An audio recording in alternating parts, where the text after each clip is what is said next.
On est revenu les gars, on est revenu les gars. 1-2, 1-2. Entrée supporter du football, c'est le dé de la tanière, la Coupe du Monde. Je vous avais dit qu'on allait suivre cette Coupe du Monde en tant que spectateur grâce à... Non, on va pas revenir sur ça. On va faire le débrief de Mexique, Afrique du Sud, 2-0. En fait, moi, je sais pas. On va commencer dans le dur très très vite. Je sais pas pour ceux qui ont vu le match, ceux qui ont vu la cérémonie d'ouverture, stade Azteca, au Maradona, là où Pelé ont gagné des Coupes du Monde. C'est un stade mythique. Amoureux de football se doit de connaître cette histoire. Coupe du Monde 86. Donc ouais, honnêtement, je pensais vraiment que l'Afrique du Sud allait tenir tête au Mexique. Peut-être pas gagner parce que c'est un match d'ouverture. J'avais des relents de Chabalala en 2010. Retelling, je voyais déjà le truc. L'Afrique du Sud voulait refaire le coup. Donc le Mexique a gagné 2-0 à l'Estadio Azteca grâce à Julián Quiñones en début de match et Raúl Jiménez en seconde période. Le match a été marqué de 3 cartons rouges, les gars. 3 cartons rouges, 2 côtés sud-africains et un côté mexicain en fin de match. Très, très, très, très, très déçu de la performance du Mexique. Je vous le dis tout de suite. Honnêtement, c'est un début raté. Surtout que dans un premier match comme ça, d'un pays africain, on s'attend en plus que l'Afrique du Sud soit l'ambassadeur de l'Afrique. On va faire un résumé rapide du match. Le Mexique a commencé fort. Là, ils sont devant leur public, l'énergie du stade de l'Estadio Azteca. Le fait aussi que ce soit en altitude, peut-être que ça a surpris les Sud-Africains, mais on sentait quand même une équipe mexicaine plus agressive, plus haute, plus sûre techniquement. Quiñones qui ouvre le score après une perte de balle sud-africaine. Je l'ai déjà dit plusieurs fois sur cette chaîne, mais arrêtez les relances là avec le gardien qui le donne à son stopper, qui est dos au but, qui veut faire un contrôle orienté à la Verratti. Arrêtez ça. Arrêtez ça, les gars. Ça marche pas. Et puis voilà. Et puis, Jiménez qui fait le break à la 67e minute sur un centre d'Alvarado. À part, bien sûr, au début avant le match, mais à aucun moment donné, on s'est dit que l'Afrique du Sud allait faire quelque chose. Mais c'est ça, ils ont pas non seulement gagné, ils ont contrôlé le récit du match. Le Team mexicain a détruit la relance sud-africaine. Le premier but vient de là. Les joueurs mexicains ont fait très mal. Reyes et Alvarado ont beaucoup pesé à droite. Quiñones, qui avait été critiqué, pas critiqué, mais en tout cas, le coach avait été critiqué parce que dans son club, il joue en neuf. Et là, en sélection, il joue à gauche, donc il est beaucoup moins productif. Je crois qu'il avait que seulement 2 buts et ça avait été reproché au sélectionneur mexicain en conférence de presse. Et ben là, il a répondu. Il a répondu. D'ailleurs, je pense que c'est lui qui est l'homme du match. Puis voilà, oui. Bon, après maintenant, on va parler de l'Afrique du Sud. J'ai l'impression que certaines équipes africaines comme l'Afrique du Sud, qui se veut être une équipe africaine qui progresse maintenant depuis 4 ans. On se souvient de la demi-finale, la CAN, à la CAN, pardon, de la Côte d'Ivoire. Bien sûr, ils sont fait éliminer par le Cameroun en huitième de finale, mais on voyait quand même des belles choses.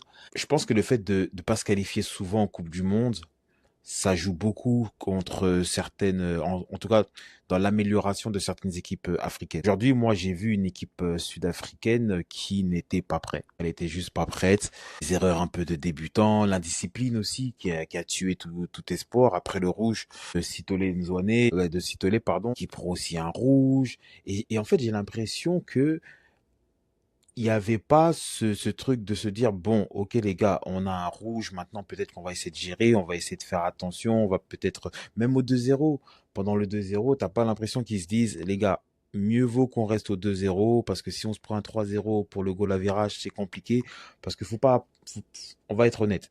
Dans ce genre de configuration à 48, le meilleur troisième peut passer. Donc avec 3 points, tu peux passer, mais il faut avoir un bon goal à virage. Déjà, dès que tu es à 2-0, peut-être mieux gérer. Je me souviens même à un moment donné, quand justement le Mexique prend le carton rouge, ils ont un coup franc qui est décisif. Tout le monde s'attend à voir Mokoena frapper ce coup franc. Ils tentent une combinaison et t'as l'impression qu'ils sont même pas prêts. T'as l'impression qu'ils viennent de se connaître alors que c'est pas l'Afrique du Sud que nous on a connu. L'Afrique du Sud n'a pas seulement perdu à cause du niveau du Mexique, mais je pense qu'elle a perdu contre elle-même. Et on va parler du cas Hugo Bros. Alors c'était très intéressant par rapport au fait à l'histoire avec le Cameroun. Voilà, Hugo Bross, il a construit une équipe africaine compacte, difficile à battre. Ce soir, presque rien vu de cette identité, pas de maîtrise, pas de calme, pas de vraie réaction après le premier but. Même le fait de venir avec une défense à 5, c'est quoi le message que tu envoies?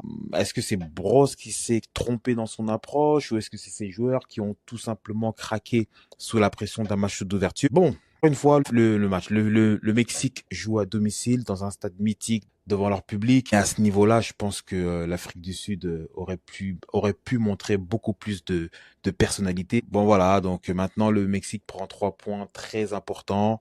L'Afrique du Sud va jouer la République tchèque. Le Mexique affrontera la Corée du Sud. Le match va se jouer dans quelques heures. Pour l'Afrique du Sud, je pense que le prochain match, ça va devenir très lourd. C'est pas forcément fini, mais bon. En fait, soit c'est vraiment leur niveau. Et là, faudrait se poser des questions sur même le niveau de la CAN, où ils vont se réveiller. Je pense ils ont rencontré la meilleure équipe. Ils peuvent se réveiller face à la Corée du Sud et face à la Tchéquie.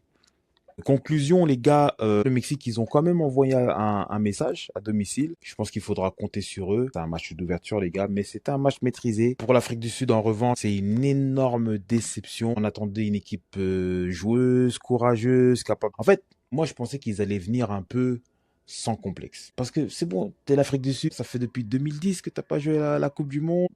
Je sais pas, je les voyais. Sincèrement, je sais pas si c'est le stress ou si c'est juste le manque de niveau. Bon, en tout cas, la question elle est simple. Que les Bafana peuvent se relever ou est-ce que ce premier match annonce déjà un mondial compliqué? On verra pour les prochains débriefs. Les gars, dites-moi ce que vous en pensez. Le prochain match africain qu'on va regarder, ce sera quoi? Bon, de toute façon, moi, je vais regarder tous les matchs. Mais le prochain match africain, c'est dans 2 jours, je crois. Ah, Brésil-Maroc. On va le faire, celui-là aussi. En tout cas, c'est le dé de la tanière 237. On est ensemble. Ciao.